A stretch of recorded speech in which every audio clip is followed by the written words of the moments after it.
O caso Marielle é um dos casos mais tristes da história política brasileira.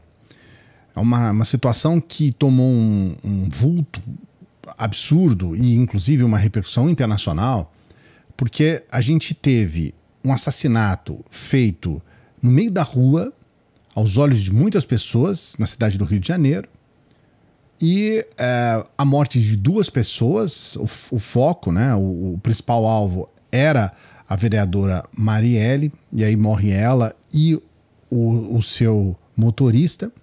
E a gente vê uma situação chocante, né? Depois disso, nós tivemos uma sequência de notícias falsas, de memes, bolsonaristas e gente de extrema-direita escarnecendo, né? Tirando sarro. Eu vi inúmeros memes, é nojento, é de embrulhar o estômago. Nós tivemos uma desembargadora, uma mulher desembargadora bolsonarista, que no meio daquela situação toda ela coloca uma postagem mentirosa, uma fake news nojenta, dizendo que a Marielle ela tinha um caso com um traficante e coloca uma foto falsa. No meio daquela história toda, daquela comoção internacional, uma mulher, por uma questão política, por um pensamento político criminoso, assassino, um pensamento ridículo, né, para um ser humano, para dizer muito pouco, né? A gente não quero falar palavrões aqui. Essa mulher posta isso e ela foi apenas uma dessas pessoas. A gente teve inúmeros casos, direta ou indiretamente, o Bolsonaro, os filhos do Bolsonaro, deputados bolsonaristas, todo mundo entrou na tiração de sarro, tratando isso como se isso fosse uma grande brincadeira. Então, é um caso que mostra esse novo tempo de extremismo no Brasil. Eu, sinceramente, eu não estou 100% satisfeito com essa proposta de incriminar apenas os brasão. Até acredito que eles tenham culpa no cartório, sim. E acho que eles têm que ser punidos por isso. Apesar deles negarem. Mas eu acho que tem mais coisas aí. Mas, por enquanto, é o que nos traz a justiça. Apesar de ter passado esse duro inverno, né, porque isso aconteceu em 2018, a gente está em 2024, hoje nós tivemos a sentença final desses 2 assassinos. E eu vou trazer aqui para você a juíza, a leitura da juíza, que eu considero muito importante, porque ela traz questões relevantes na sentença. Dá uma olhada. A sentença que será dada agora, talvez também não responda a pergunta que ecoou pelas ruas da cidade do Rio de Janeiro, do Brasil e do mundo. Quem matou Marielle Anderson? Talvez ela não responda aos questionamentos dos 46.502 eleitores cariocas que fizeram de Marielle Franco a 5ª vereadora mais votada na cidade do Rio de Janeiro, nas eleições municipais de 2016, e que tiveram seu direito de representação ceifado no dia 14 de março de 2018. Todavia, a sentença que será lida agora se dirige aos acusados aqui presentes. E mais, ela se dirige aos vários Rones e vários Élcios que existem na cidade do Rio de Janeiro, livres por aí.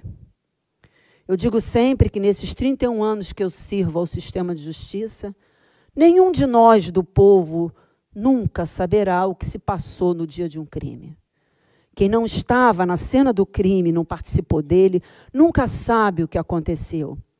Mesmo assim, o Poder Judiciário e hoje os jurados precisam julgar o crime com as provas que o processo apresenta. E trazer as provas para o processo, para os jurados, é árduo. Porém, com todas as dificuldades e todas as mazelas de investigar um crime, o Ministério Público do Estado do Rio de Janeiro denunciou os acusados. Eles foram processados e tiveram garantido o seu direito de defesa e foram julgados.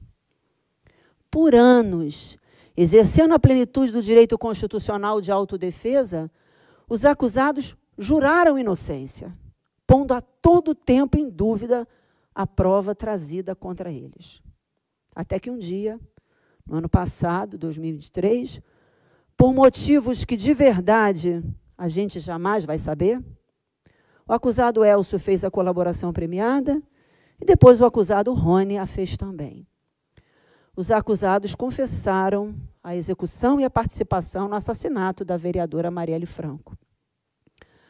Por isso, fica aqui para os acusados presentes e serve para os vários Rones e vários Elcios que existem por aí, soltos, a seguinte mensagem: a justiça, por vezes, é lenta, é cega, é burra, é injusta, é errada, é torta, mas ela chega.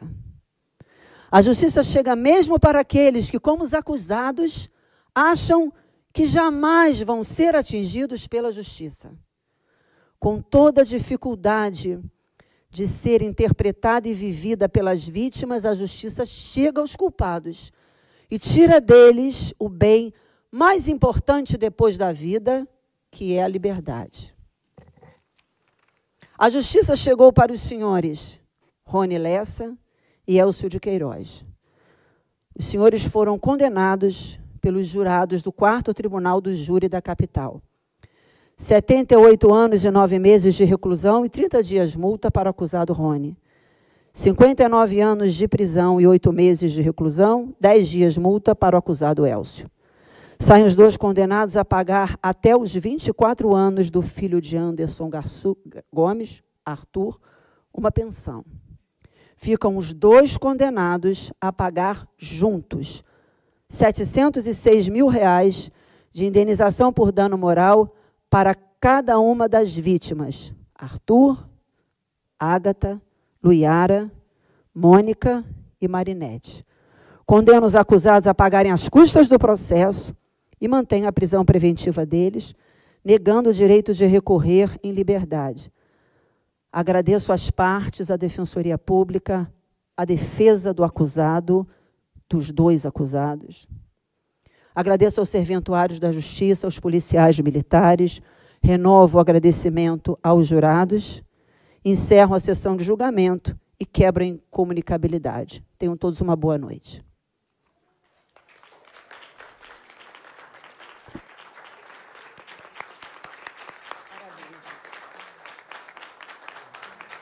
Nós temos aqui um momento em que familiares e amigos receberam a informação nessa reportagem. A família de Marielle Franco, de Anderson Gomes, comemorando aí a sentença condenatória.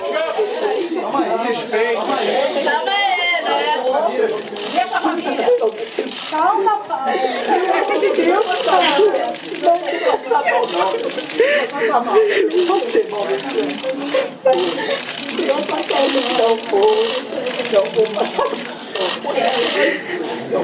É isso.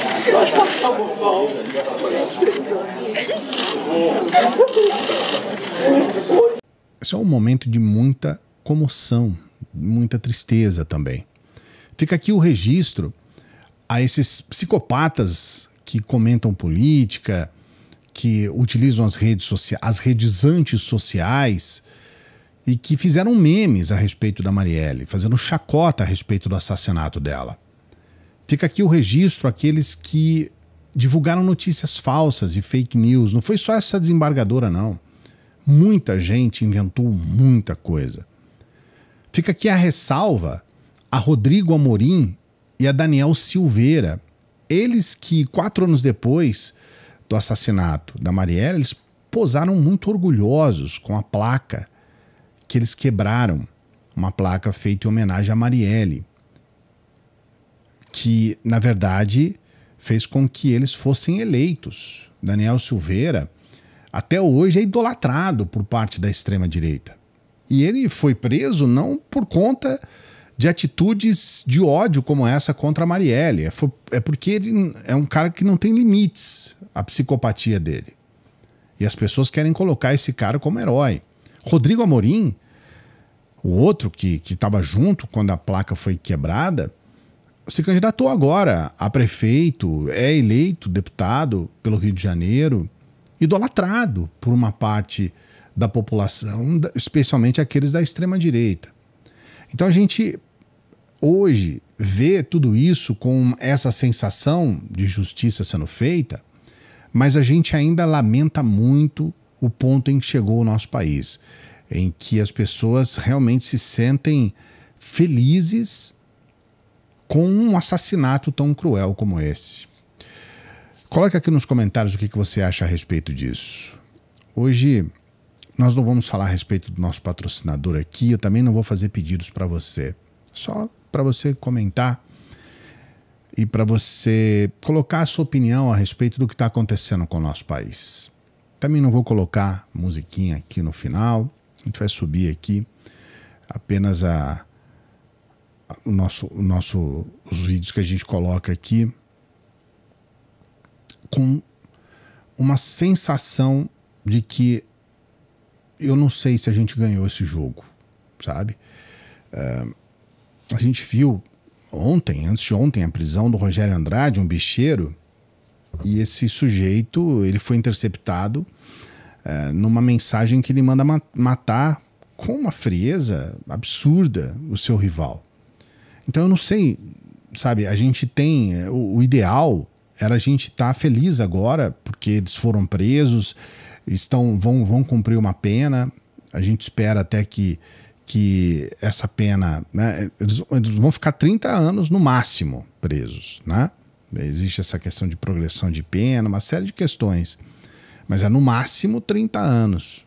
E muitos, muito provavelmente vão sair e ainda vão ser soltos depois dos 30 anos. Que é a nossa lei, eu nem acho que deva ser diferente.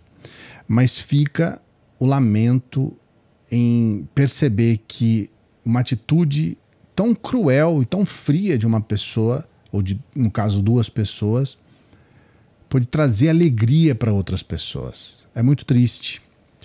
Daqui a pouquinho a gente volta. Salve, eu sou o Clayson.